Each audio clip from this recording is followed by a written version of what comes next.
اللهم صل على محمد وعلى آل محمد كما صليت على إبراهيم وعلى آل إبراهيم إنك حميد مجيد. اللهم بارك على محمد وعلى آل محمد كما باركت على إبراهيم وعلى آل إبراهيم إنك حميد مجيد. قال الله تبارك وتعالى في القرآن المجيد والفرقان الحميد: أعوذ بالله من الشيطان الرجيم. بسم الله الرحمن الرحيم. لا ينهاكم الله عن الذين لم يقاتلوكم في الدين ولم يخرجوكم من دياركم أن تبروهم وتقسطوا إليهم إن الله يحب المقسطين. وقال النبي صلى الله تعالى عليه وسلم: من آذى معاهدا فقد آذاني، أو كما قال عليه الصلاة والسلام. اللهم صل على سيدنا ومولانا محمد وعلى آل سيدنا ومولانا محمد وبارك وسلم وصل عليه. اللهم صل على سيدنا ومولانا محمد وعلى آل سيدنا ومولانا محمد وبارك وسلم وصل عليه.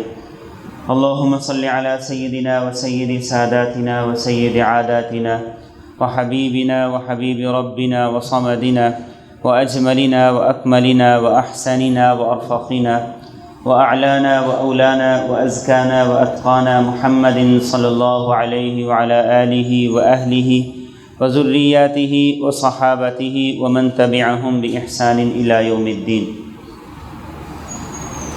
اللہ رب العزت نے ہمیں امت وسط قرار دیا ہے. وَكَذَلِكَ جَعَلْنَاكُمْ أُمَّةً وَسَطًا، کہ ایسی امت ہے جن کی تعلیمات، جن کی طرف آنے والی ہدایات، احکامات ساری کی ساری اعتدال پہ مبنی ہیں، اور ایسے اعتدال پہ مبنی ہیں کہ ہر دور ہر زمانے کے ساتھ ہم آہنگ ہیں. ان میں نہ تبدیلی کی ضرورت، نہ ترمیم کی ضرورت، اور کوئی یہ دعویٰ نہیں کر سکتا کہ اسلام کی تعلیمات کے مقابلے میں فلاں مذہب کی، فلاں قوم کی، فلاں ملک کی تعلیمات، ہدایات، ان کا قانون، ان کا آئین وہ زیادہ بہتر لوگوں کی رہنمائی کرتا ہے اور زیادہ بہتر طریقے سے لوگوں کو خیر اور دنیا اور آخرت کی بھلائی کی طرف مدعو کرتا ہے. اسلام کو ایسا متوازن دین بنایا گیا ہے کہ قیامت تک کے لیے یہ ایسا اصول وضع کر دیے گئے، ایسے قوانین بنا دیے گئے ہیں کہ وہ ہر ایک کے لیے قابل عمل ہے. چنانچہ اسلام جہاں یہ چاہتا ہے کہ اس زمین پر امن ہو، استحکام ہو، ہر ایک کی عزت کا، اس کی ناموس کا، اس کے مال کا اور اس کی جان کا تحفظ ہو، لیکن اسلام کبھی کسی کو اس بات پہ مجبور نہیں کرتا کہ اسے زبردستی مسلمان بنایا جائے. دنیا میں جتنے غیر مذہب ہیں، مسلمان ممالک میں رہ رہے ہیں، سب کو اسلام نے پوری مذہبی آزادی دی ہے، اور واضح طور پہ اعلان ہے: لا اکراہ فی الدین. زبردستی کسی کو دین میں داخل نہیں کیا جا سکتا. زبردستی تلوار کے زور پہ، اسلحے کے زور پہ کسی کو مسلمان نہیں بنا سکتے. لا اکراہ فی الدین. ہاں، یہ بات واضح ہے، جو مسلمان ہے اسے اسلام کی تعلیمات اور اس کے احکامات پر عمل کرنے کے لیے مجبور کیا جا سکتا، اس پہ زبردستی کی جا سکتی، اس لیے کہ اس نے اسلام کی تمام تعلیمات کو اپنے دل سے اپنایا ہے، قبول کیا ہے. لیکن جو غیر مسلم ہے اسے پوری مذہبی آزادی ہے. اللہ فرماتے ہیں قرآن کریم میں: فَمَنْ شَاءَ فَلْيُؤْمِنْ وَمَنْ شَاءَ فَلْيَكْفُرْ. فرمائے زمین میں مذہبی آزادی ہے، جو چاہے ایمان لائے، جو چاہے کفر کرے. اِنَّا هَدَيْنَاهُ السَّبِيلَ اِمَّا شَاكِرًا وَإِمَّا كَفُورًا. فرمایا ہم نے راستہ بتا دیا ہے. ایمان، ہدایت، اسلام، اس کی تعلیمات یہ ساری واضح کر دی ہیں. اب دو راستے ہیں، جو مرضی اختیار کر لیں، دونوں پہ آزادی ہے. دنیا میں نہیں پوچھا جائے گا، اور دنیا میں جو بھی جس مذہب سے بھی تعلق رکھتا ہے اس کو اسلام نے اس کے مذہب کو اپنانے میں، اسے اختیار کرنے میں پوری آزادی دی ہے، کسی قسم کی کوئی سختی نہیں کی۔ اسی لیے اسلامی تعلیمات کے مطابق ہم دیکھتے ہیں کہ مسلمانوں کی 1400 سالہ تاریخ کے اندر یہ بات واضح طور پہ نظر آتی ہے کہ جو غیر مسلم مسلمانوں کے ساتھ رہے، کبھی انہیں مجبور نہیں کیا گیا کہ وہ اپنے عقیدے اور مذہب کو چھوڑ کے مسلمانوں کے مذہب اور عقیدے کے مطابق عقیدہ اپنائیں۔ سب سے بڑی مثال نبی کریم صلی اللہ علیہ وسلم کے ساتھ مدینہ طیبہ میں یہودی رہتے تھے۔ کوئی ایک واقعہ ایسا نہیں ملتا کہ جس میں یہودیوں کو مجبور کیا گیا ہو کہ تم نے یا اسلام قبول کرنا ہے، اگر اسلام قبول نہیں کرتے ہو تو ہمارے ساتھ نہیں رہ سکتے، ایسی کوئی مثال نہیں ملتی۔ مذہبی آزادی ہر ایک کو دی گئی، اور صرف مذہبی آزادی عقیدے کی حد تک نہیں، عمل کی حد تک بھی یہ بات کی گئی ہے کہ جو جس مذہب سے تعلق رکھتا ہے وہ اپنے مذہب، اپنے عقیدے کے مطابق عمل بھی کرے۔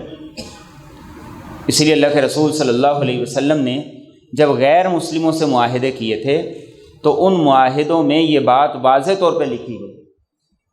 نجران کے عیسائیوں سے معاہدہ کیا، آپ نے معاہدہ نامہ لکھا، صلح نامہ لکھا، اور اس میں یہ بات واضح طور پر لکھی کہ ان کی جان کا، ان کے مال کا، ان کی جائیداد کا، اور ان کے قاصدین کا، جو لوگ موجود ہیں ان کا، جو غیر موجود ہیں حاضر نہیں ہیں ان کا، اور یہاں تک کہ فرمایا جو ان کے گرجے ہیں، ان کی مذہبی عبادات ہیں، ان سب کے تحفظ کی ذمہ داری یہ تمام کے تمام مسلمانوں پر ہے، اور اللہ اور اس کے رسول کی طرف سے یہ معاہدہ یہ لکھا جا رہا ہے، اور ہر مسلمان پر اس معاہدے کی پابندی کرنا یہ ضروری ہے۔ اور یہ بھی فرمایا کہ کوئی پادری ہے تو اسے بھی تنگ نہ کیا جائے، اسے قتل نہ کیا جائے۔ جو لڑائی اور جنگ کا قانون تھا، اس قانون میں یہ بات اللہ کے رسول صلی اللہ علیہ وسلم نے واضح کی۔ جب لوگ جہاد کے لیے جایا کرتے تھے تو آپ لشکر کے امیر کو یہ بات کہا کرتے تھے کہ دیکھو کسی عورت کو قتل نہیں کرنا، کسی بچے کو قتل نہیں کرنا، درختوں کو بلا وجہ نہیں کاٹنا ہے۔ اور یہ بھی فرمایا کرتے تھے کہ جو عیسائی اپنے گرجے گھر میں، عبادت خانے میں عبادت کر رہا ہے، فرمایا اسے بھی قتل نہیں کرنا ہے، اسے اسی طریقے سے چھوڑ دینا ہے۔ اور حضرت عمر فاروق رضی اللہ تعالیٰ عنہ کے دور میں جس وقت بہت سی فتوحات ہوئیں تو ان فتوحات کے نتیجے میں جو معاہدے لکھے گئے، ان معاہدوں میں سے ایک معاہدہ جو آپ نے بیت المقدس والوں سے کیا تھا، اس میں بھی یہ بات واضح طور پہ لکھی گئی کہ کسی مسلمان کو اس بات کی اجازت نہیں، مسلمان حکومتوں کو اس بات کی اجازت نہیں ہے کہ وہ غیر مسلموں کے گرجے گرائیں، ان کی مذہبی آزادی کو چھین لیں۔ ان سے جو معاہدہ ہوا ہے اس معاہدے کی پاسداری کرنا یہی دین ہے، یہی ایمان۔ چنانچہ جب آپ بیت المقدس گئے اور ایک عیسائی پادری کے ساتھ آپ علاقے کا وزٹ کر رہے تھے، دورہ کر رہے تھے، اسی دوران ظہر کی نماز کا وقت ہوا۔ حضرت عمر رضی اللہ تعالیٰ عنہ اس وقت ایک گرجے کے اندر تھے۔ آپ نے پوچھا کہ ظہر کی نماز کا وقت ہو گیا ہے، کہاں پڑھوں؟ عیسائی پادری نے کہا آپ گرجے کے اندر پڑھ لیں، تو آپ نے کہا کہ نہیں، اور سیڑھیوں پہ، گرجے کی سیڑھیوں پہ آپ نے نماز پڑھی، اور نماز پڑھنے کے بعد یہ بات ارشاد فرمایا اگر میں گرجے کے اندر نماز پڑھتا تو کل مسلمان آ کے کہتے ہمارے خلیفہ نے، ہمارے حکمران نے اس کے اندر نماز پڑھی ہے، لہذا اسے گراؤ، یہاں مسجد بناؤ۔ اور پھر جہاں نماز پڑھی تھی اس کے بارے میں بھی باقاعدہ لکھ کے دیا، فرمایا نہ کوئی مسلمان یہاں نماز پڑھ سکتا ہے، نہ اسے مسجد میں شامل کیا جا سکتا ہے، اور نہ ہی یہاں پر نماز جمعہ پڑھی جا سکتی ہے۔ مسلمانوں کا غیر مسلموں کے ساتھ رویہ ایسا تھا اور ایسا ہونا چاہیے، اس لیے کہ میرے اور آپ کے نبی صلی اللہ علیہ وسلم اپنے عمل سے، اپنے فرمان سے یہ ساری کی ساری چیزیں طے فرما گئے، اور دین وہی دین ہے جسے ہم اپنی خواہشات کی بجائے نبی کریم صلی اللہ علیہ وسلم کی اتباع اور سنت کے مطابق لے کے چلیں۔ خواہشات کچھ اور کہتے ہیں، حالات اور واقعات کچھ اور کہتے ہیں، لیکن کرنا وہ ہے جو دین کہتا ہے، عمل وہ ہے جو دین کی نظر میں پسندیدہ ہے۔ اور ایسی بے شمار مثالیں ملتی ہیں کہ مسلمانوں نے جہاں غیر مسلموں کے ساتھ ناانصافی کی، زیادتی کی، حکمرانوں کے پاس شکایت کی تو انہوں نے صرف اس کا مداوع نہیں کیا بلکہ اس کا ازالہ کیا اور ان کی شکایت کو دور بھی کیا۔ چنانچہ ولید بن عبد الملک بنو امیہ کا حکمران تھا، مسلمانوں کو ایک مسجد کی توسیع کی ضرورت پڑی تو مسجد کے ساتھ ایک گرجا تھا، اس نے اسے منہدم کیا اور مسجد میں شامل کر دیا۔ مسلمانوں نے بڑا غصے کا اظہار کیا، احتجاج کیا، لیکن کوئی بات نہیں بنی۔ وقت گزرا، عمر بن عبدالعزیز رحمۃ اللہ علیہ کا دور آیا تو آپ نے کہا کسی کو کوئی شکایت ہے تو آئے۔ عیسائی آگے، انہوں نے کہا ہمارا گرجا تھا، اسے زبردستی ہم سے چھین کر مسجد میں شامل کیا گیا ہے، یہ واپس کیا جائے۔ تو عمر بن عبدالعزیز رحمۃ اللہ علیہ نے باقاعدہ طور پر مسجد کا وہ حصہ جو گرجا چھین کر بنایا گیا تھا منہدم کروا کے دوبارہ وہاں گرجا تعمیر کروا کے دی۔ فرمایا کہ کسی مسلمان کو اتنا بھی حق نہیں ہے کہ وہ کسی غیر مسلم سے زبردستی ان کی عبادت گاہ کو چھین لے، غیر مسلم سے زبردستی ان کی زمین کو چھین لے اور اس پر اپنا گھر بنا لے، یہاں تک کہ مسجد بنا لے، اس بات کی بھی اجازت ہے۔ یہ اسلام اور یہ اس کی تعلیمات۔ اور پھر اس سے بڑھ کر اسلام نے غیر مسلموں کے ساتھ حسن سلوک کی ہر طرح سے تاکید کی۔ قرآن کریم میں یہ بات سورہ ممتحنہ میں واضح کی گئی، لا ینہاکم اللہ عن الذین لم یقاتلوکم فی الدین ولم یخرجوکم من دیارکم ان تبروہم وتقسطوا الیہم۔ فرمایا کہ وہ غیر مسلم جو تمہارے ساتھ تمہارے ملک میں اقلیت بن کے رہ رہے ہیں، تمہارے رشتہ دار ہیں یا غیر رشتہ دار ہیں، تمہارے ملک میں ویزا لے کے رہتے ہیں، تمہارے ملک کے وزٹ پہ آئے ہیں، اگر وہ دین کے معاملے میں تمہارے لیے رکاوٹ نہیں ہے تو اللہ تمہیں حکم دیتا ہے ان کے ساتھ نیکی بھی کرو، حسن سلوک بھی کرو اور ان پر کسی طرح کوئی ظلم نہ کرو۔ ہاں، جو غیر مسلم دین کے معاملے میں رکاوٹ ہے، دین کے معاملے میں تم سے برسر پیکار ہیں، فرمایا ان کے ساتھ نہ حسن سلوک کیا جائے گا، نہ ان کے ساتھ نیکی کی جائے گی۔ دین نے اپنی تعلیمات کو بڑے واضح اور دو ٹوک انداز سے میرے اور آپ کے سامنے رکھا۔ اس لیے قرآن کریم جب ماں باپ کے حق کی بات کرتا ہے تو وہاں یہ بات واضح طور پہ کرتا ہے، وَإِن جَاهَدَاكَ عَلَىٰ أَن تُشْرِكَ بِي مَا لَيْسَ لَكَ بِهِ عِلْمٌ فَلَا تُطِعْهُمَا۔ ماں باپ مشرک ہیں، غیر مسلم ہیں اور تمہیں وہ مجبور کرتے ہیں کہ اسلام چھوڑ دو، اسلام نہیں چھوڑنا، تو کیا ماں باپ بھی چھوڑ دیں؟ فرمایا کہ نہیں، ماں باپ کو نہیں چھوڑنا۔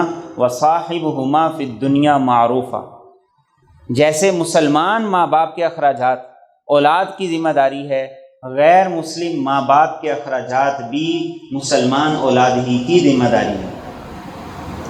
مسلمان ماں باپ سے حسن سلوک ضروری ہے تو غیر مسلم ماں باپ سے حسن سلوک بھی ضروری ہے۔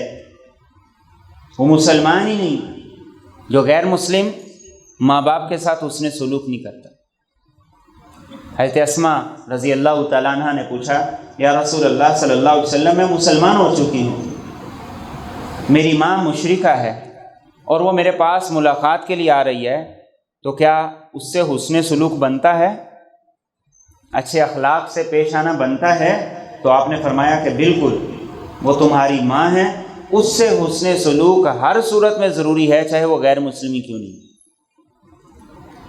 آپ اس سے اندازہ کیجئے کہ جب غیر مسلم ماں باپ کے ساتھ حسن سلوک کا حکم ہے، میٹھے بول کا حکم ہے، اچھے اخلاق کا حکم ہے، ان کی ذمہ داری اٹھانے کا حکم ہے، تو پھر مسلم ہوں، نیک ہوں، فرما بردار ہوں، نمازی ہوں، تو کیا اولاد پر ان کی کوئی ذمہ داری نہیں؟ کیا اولاد سے ان کے بارے میں کوئی مواخذہ نہیں ہوگا؟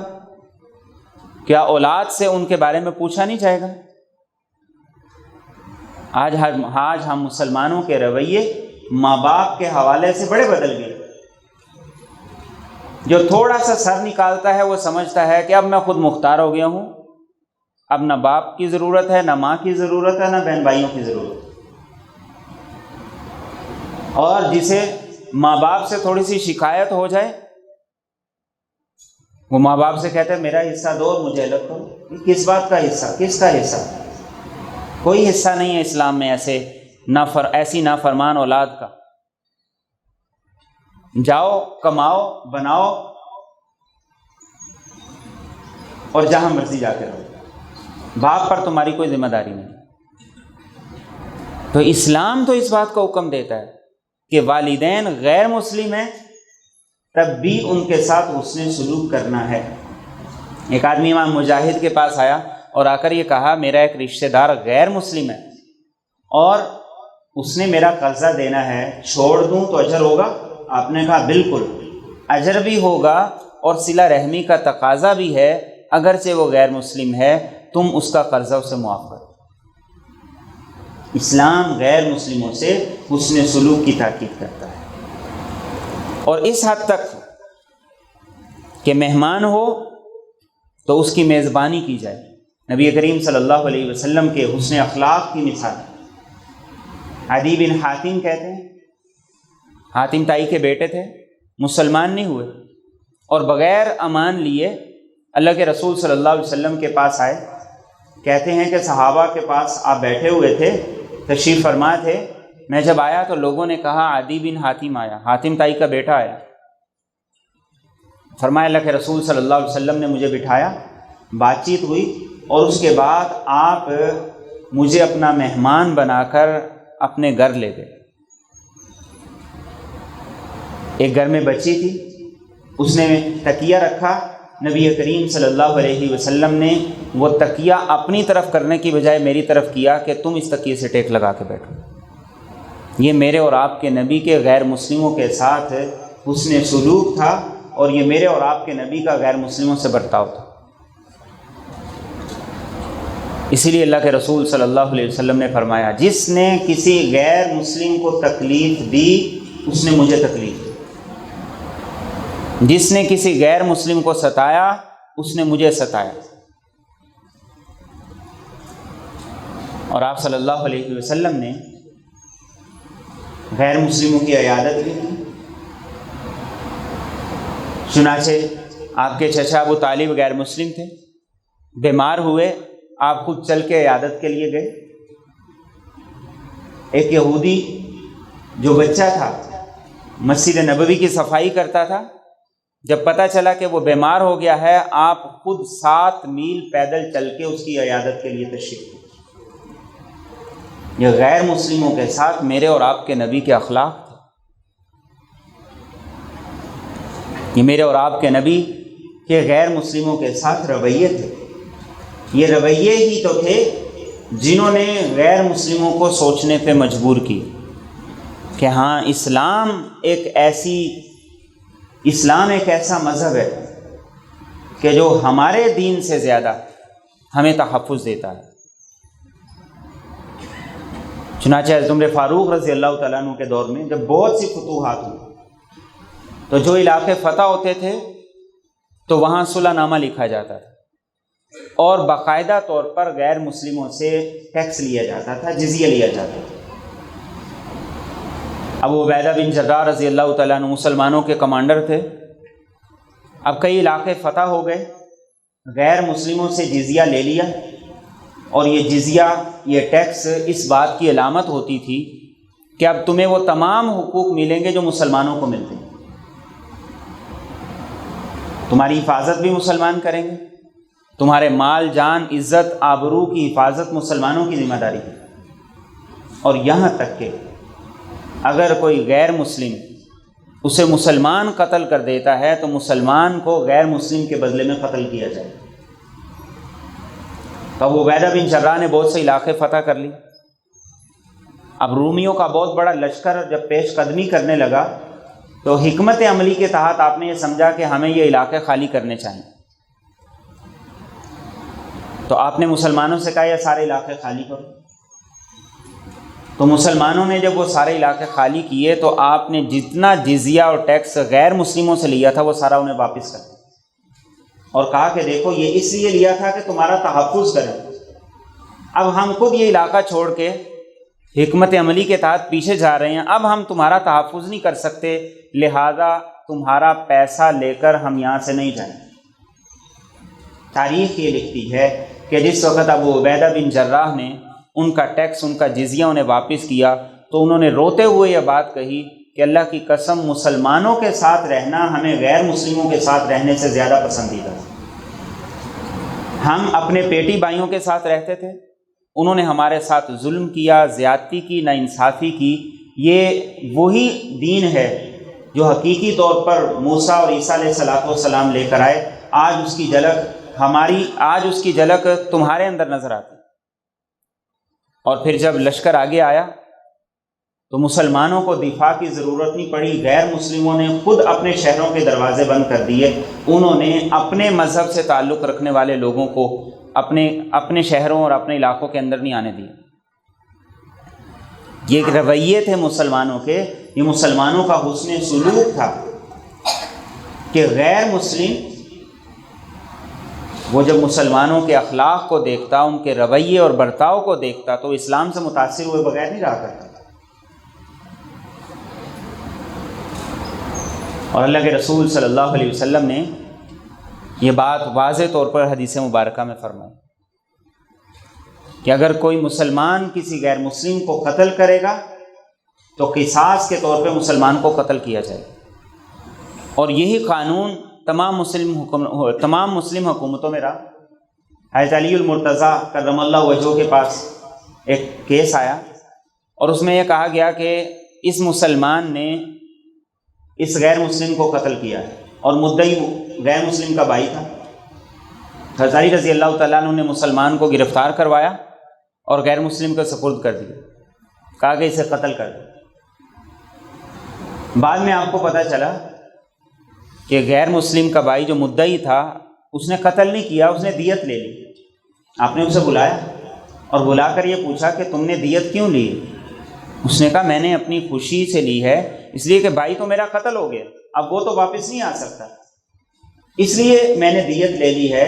حضرت علی رضی اللہ تعالیٰ عنہ نے کہا کہ صحیح بتاؤ، اگر تو تمہیں مجبور کیا گیا ہے اور زبردستی تم پر دیت کو مسلط کیا گیا ہے اور تمہیں یہ کہا گیا ہے کہ دیت لو ورنہ یہاں نہیں رہ سکتے، تمہیں دھمکیاں دی گئی ہیں، تو میں خود آگے بڑھ کے اس مسلمان سے قصاص لے کے دیتا ہوں۔ اس نے کہا کہ بالکل ایسی بات ہے، نہ دھمکی دی گئی ہے، نہ زیادتی کی گئی ہے، اور نہ ہی کوئی ایسی بات کی گئی۔ حضرت علی رضی اللہ تعالیٰ نے فرمایا کہ اگر تم واقعی دیت لینے پر راضی ہو تو پھر یہ تمہاری اپنی مرضی۔ خلافت راشدہ کے دور میں مسلمان حکومتوں میں اس بات کو بھی پسند نہیں کیا جاتا تھا کہ کسی غیر مسلم کو دباؤ میں لایا جائے اور کسی غیر مسلم کے ساتھ زیادتی ناانصافی کی جائے۔ اور اللہ کے رسول صلی اللہ علیہ وسلم کے پاس غیر مسلم ہدیے بھیجتے، آپ قبول بھی فرمایا کرتے تھے، اور بلکہ آپ خود غیر مسلموں کو ہدیہ بھی دیا کرتے تھے۔ چنانچہ مدینہ طیبہ سے اللہ کے رسول صلی اللہ علیہ وسلم نے ابو سفیان جو اس وقت تک مسلمان نہیں ہوئے تھے، آپ نے ان کے لیے عجوہ کھجوروں کا تحفہ بھیجا، اور ابو سفیان کے پاس جب تحفہ پہنچا تو اس نے رسول اکرم صلی اللہ علیہ وسلم کو چمڑا تحفے کے طور پر بھیجا، آپ نے وہ قبول کر لی۔ آج ہمیں یہ مسئلہ رہتا ہے، بہت سے لوگ پوچھتے بھی ہیں کہ پڑوسی غیر مسلم ہے، اس کی طرف سے کوئی کھانے پینے کی چیز آتی ہے، تو اسلام ہمیں یہ کہتا ہے کہ پہلے نمبر پہ جو بھی چیز ہے اسے قبول کرنا چاہیے، اسے واپس نہیں کرنا چاہیے۔ آج تو ہمارا حال یہ ہو گیا ہے، تنگ نظری کا عالم یہ ہے کہ غیر مسلم تو دور کی بات ہے، کوئی دوسرے مسلک والا کوئی چیز بیچ دے تو ہم اسے حرام کہہ کے واپس کرتے ہیں۔ غیر مسلم بھی کوئی ہدیہ دیتا ہے، مسلمان کی پہلی ذمہ داری کیا ہے اس ہدیے کو قبول کرنا ہے۔ اس کے بعد اسے کھانا ہے یا نہیں کھانا یہ ایک الگ چیز ہے۔ اگر تو کوئی ایسی چیز ہے جس میں گوشت ہے اور غیر مسلم کی طرف سے آیا ہے تو پھر نہیں کھانا چاہیے۔ آپ آگے کسی کو دے سکتے ہیں، آپ پرندوں کو ڈال سکتے ہیں، آپ اس کا جو بھی کریں، لیکن اگر کوئی ایسی چیز ہے جس کے اندر کسی جانور کا گوشت شامل نہیں ہے، مثال کے طور پر چاول ہیں یا اس جیسی کوئی چیز ہے، اس کو کھایا بھی جا سکتا ہے۔ تو اسلام نے ہمارے لیے تعلیمات کو دو ٹوک انداز سے واضح کیا ہے۔ غیر مسلموں کے ساتھ تعلقات، کاروبار، لین دین تک کو جائز قرار دیا، ان سے حسن سلوک کا ہمیں حکم دیا ہے۔ اسی لیے اللہ کے رسول صلی اللہ علیہ وسلم نے ایک حدیث طیبہ میں یہ بات ارشاد فرمائی۔ آپ نے ارشاد فرمایا کہ جس نے کسی غیر مسلم کو قتل کر دیا تو قیامت کے دن میں اس مسلمان کے خلاف مقدمہ لے کر اللہ کی بارگاہ میں کھڑا ہوں۔ قاتل مسلمان ہے، مقتول غیر مسلم ہے، تو آپ نے فرمایا کہ میں قاتل سے بری ہوں چاہے وہ مسلمان ہی کیوں نہیں، میرا اس قاتل مسلمان سے کوئی واسطہ نہیں۔ قیامت کے دن میں اس مسلمان کے خلاف اللہ کی بارگاہ میں کیس دائر کروں گا کہ اس نے ایک غیر مسلم کو قتل کیا جو امن و امان کے ساتھ ایک مسلمان حکومت کے تحت رہ رہا ہے۔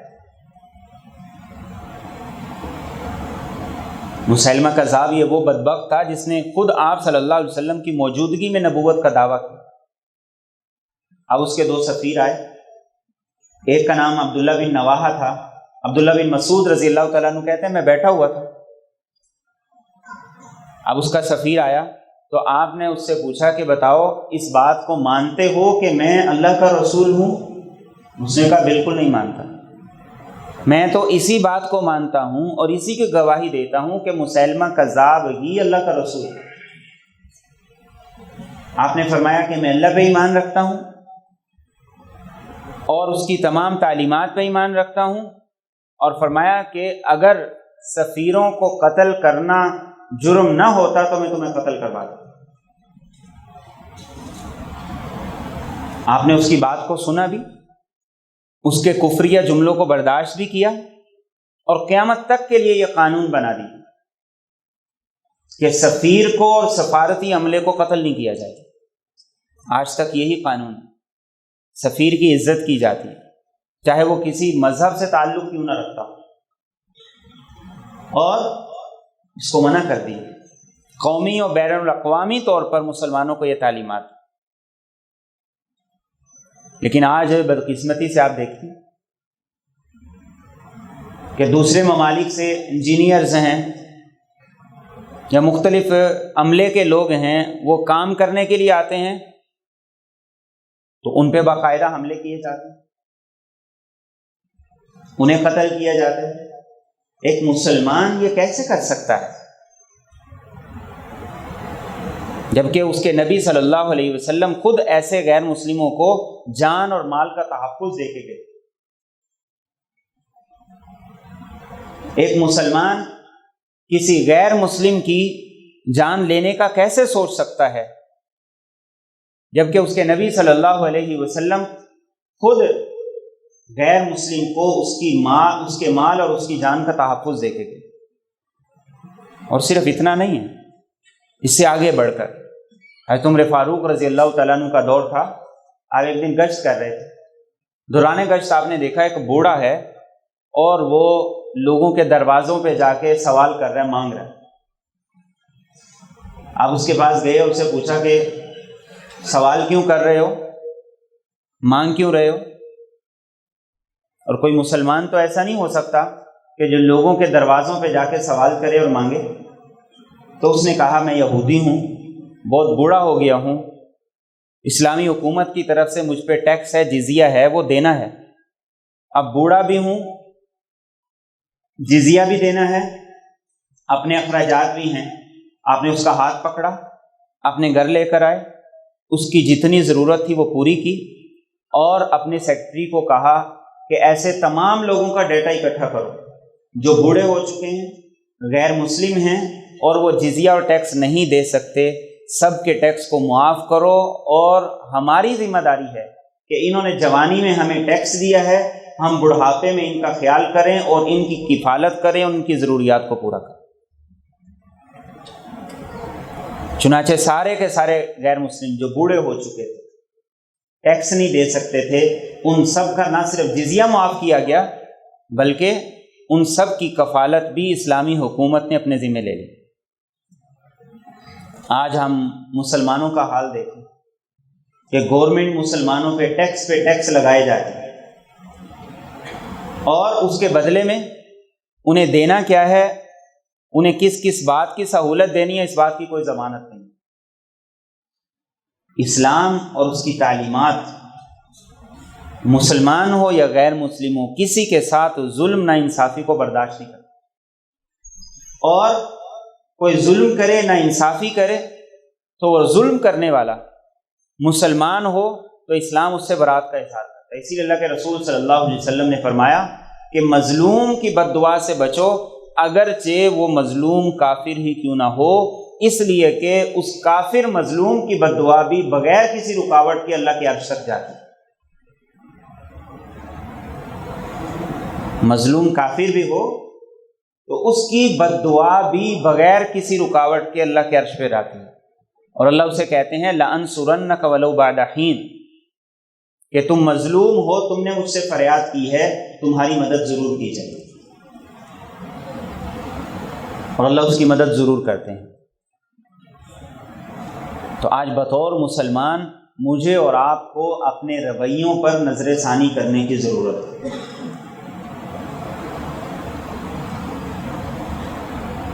مسلمان غیر مسلموں کو، مسلمان حکومتیں، حکمران غیر مسلموں کو ان کے مال، ان کی جان، ان کی املاک کا پورا تحفظ دیتے ہیں، لیکن اگر کوئی غیر مسلم قرآن کی توہین کرتا ہے، اسلام اور اسلام کے شاعر کی توہین کرتا ہے، تو مسلمان کا کام اشتعال انگیزی نہیں، مسلمان کا کام ان کی املاک کو جلانا نہیں، مسلمان کا کام ان کو قتل کرنا نہیں۔ ہمارے ملک میں قانون موجود ہے، خواہ کیسا بھی۔ بطور مسلمان میرے اور آپ کی ذمہ داری کیا ہے کہ ایسے آدمی کو قانون کے حوالے کرے، بس اس سے آگے کچھ نہیں۔ انفرادی طور پر کسی کی املاک کو جلانا، کسی کے گھر کو جلانا، کسی کے ساتھ ظلم نا انصافی کرنا، اسلام ہمیں اس کی اجازت نہیں دیتا۔ قرآن کریم نے دو ٹوک قانون بنا دیا ہے، اللہ تزر وازرۃ وزر اخری، مجرم سے اس کے جرم کے بارے میں پوچھا جائے گا، اس کے بہن بھائی، اس کے رشتہ دار اس کے جرم کے جواب دیں گے۔ آج ہمارے ملک میں بدقسمتی سے یہ رواج پڑ گیا ہے کہ مجرم جرم کر کے بھاگ جائے تو پولیس اس کے بہن بھائیوں کو، رشتہ داروں کو، ماں باپ کو ستاتی ہے۔ اسلام ہرگز اس کی اجازت نہیں دیتا، اور نہ ہی ہمارا قانون اس کی اجازت دیتا۔ آج کسی سے کاروبار کریں، وہ کاروبار میں فراڈ کرے، دو نمبری کرے، تو اسلام اور اخلاق اس بات کی اجازت نہیں دیتے کہ آپ نے جس کے ساتھ کاروبار کیا ہے آپ اس کے بہن بھائیوں کو، ماں باپ کو جا کے تنگ کریں اور ان سے مطالبہ کریں کہ وہ آپ کا نقصان پورا کریں۔ اسلام اس بات کی اجازت نہیں دیتا۔ بیائی نہیں اسی طریقے سے اگر کوئی غیر مسلم اسلام کی توہین کرتا ہے، اسلام کے مقدسات کی توہین کرتا ہے، تو کسی مسلمان کو اس بات کی اجازت نہیں ہے کہ وہ اسے چھوڑ کر اس کے علاوہ اس کی برادری کے، اس کے مذہب سے تعلق رکھنے والے لوگوں کے گھروں کو جلائے، ان کی املاک کو نقصان پہنچائے اور ان پر تشدد کرے، ظلم و زیادتی کرے۔ اسلام اس بات کی اجازت نہیں دیتا۔ اس اشتعال انگیزی کو جو ہمارے مزاج کا حصہ بن گئی ہے، مجموعی طور پر ہمیں اسے چھوڑنا ہو۔ اس اشتعال انگیزی کے نقصانات ہیں، کوئی فائدہ نہیں۔ کوئی توہین کرتا ہے ہم اپنے ہی مسلمان بھائیوں کی املاک کو احتجاج کے نام پر توڑ پھوڑ رہے ہوتے، توہین کئی ہوتی ہے، ہم اپنے روڈ بند کر رہے ہوتے ہیں، اپنی مارکیٹوں کو بند کر رہے ہوتے ہیں، اور خاص طور پہ غیر مسلموں کے ساتھ ہمارے رویے کا پوری دنیا کے اندر جو پیغام جاتا ہے اسے اسلام کی بدنامی ہوتی ہے۔ نہ اسلام اجازت دیتا ہے نہ پسند کرتا ہے، لیکن دنیا میں جو رپورٹ ہوتا ہے وہ یہی ہوتا ہے کہ مسلمانوں نے اتنے عیسائیوں کے گھر جلا دیے، اتنے گرجے چلا دیے۔ اس سے اسلام کی بدنامی ہوتی ہے، اس سے اسلام کا غلط رخ وہ دنیا کے سامنے جاتا ہے۔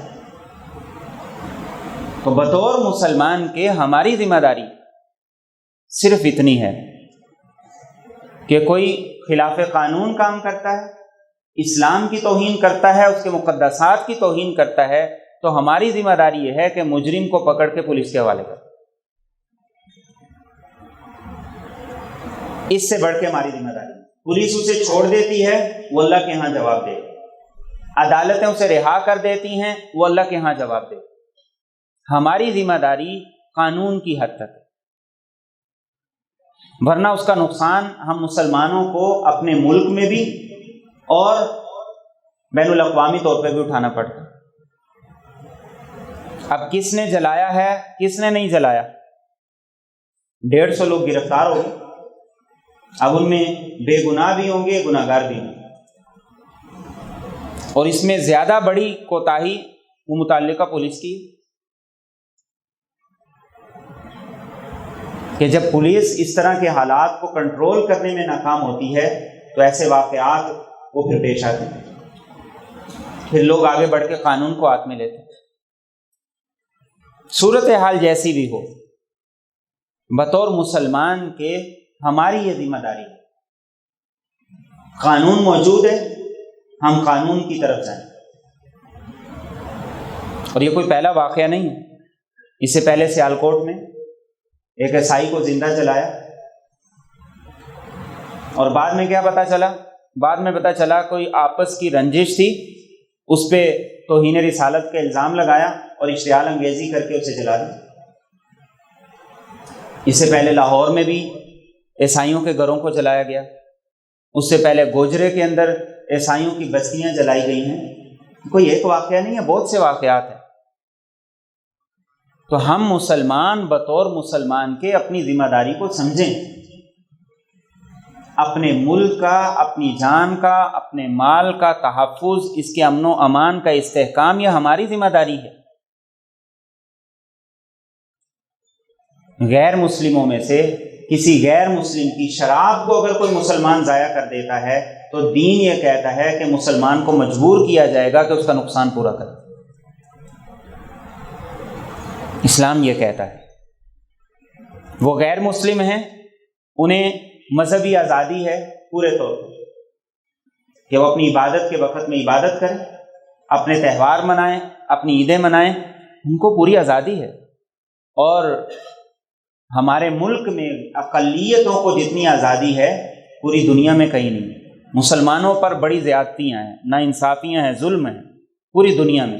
کہیں حجاب پر پابندی ہے، کہیں نماز پہ پابندی ہے، کہیں اذان پہ پابندی ہے، اور کہیں گائے کو ذبح نہیں کیا جا سکتا ہے، اور کہیں مسجد نہیں بنائی جا سکتی ہے۔ لیکن ہمارے ملک میں جتنی آزادی ہے یہ دنیا میں کہیں نہیں۔ لیکن ایسے واقعات جو حالیہ دنوں میں پیش آئے ہیں، یہ پوری دنیا میں ہمارے غیر مسلموں کو جتنا تحفظ حاصل ہے، جتنی سہولیات حاصل ہیں، یہ ان سب پہ پانی پھیر دے۔ کسی کا بھی معاملہ ہو، چاہے سیاسی معاملہ ہو یا غیر سیاسی معاملہ ہو، توہین مذہب کا معاملہ ہو یا ذاتی نوعیت کا معاملہ ہو، امن و امان کو برقرار رکھنا یہ میرے اور آپ کی ذمہ داری ہے۔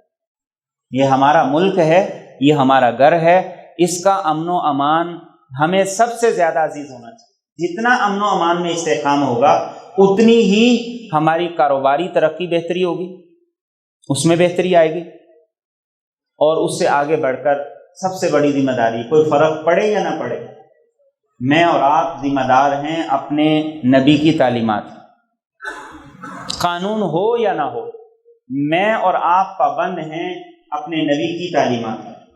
اس لیے اللہ کے رسول صلی اللہ علیہ وسلم نے ایک حدیث طیبہ میں ارشاد فرمایا، آپ نے فرمایا جس آدمی نے کسی غیر مسلم سے کام لیا، اس کو مزدوری پوری نہیں دی، یا اس کے ساتھ ظلم کیا، اس کا مال چھین لیا، اس کا نقصان کر دیا، یا فرمایا کہ اسے قتل کر دیا، تو قیامت کے دن ایسے غیر مسلم کا مدعی میں ہوں گا اللہ کی بارگاہ میں، اور اس مسلمان کو اللہ کی بارگاہ میں کیس کر کے میں جہنم میں ڈلواؤں گا۔ جس نبی نے ہماری سفارش کرنی ہے، اگر وہی نبی ان غیر مسلموں کے حوالے سے میرا اور آپ کا کیس لے کے اللہ کی بارگاہ میں کھڑے ہوں تو بچے گا کون، بچائے گا کون؟ تو اس لیے میرے اور آپ کی ذمہ داری ہے کہ یہ دعوت دین کا بھی تقاضا ہے، اسلام کے تحفظ کا بھی تقاضا ہے، اور قانونی تقاضا بھی ہے کہ ہم ان تعلیمات پہ عمل کریں۔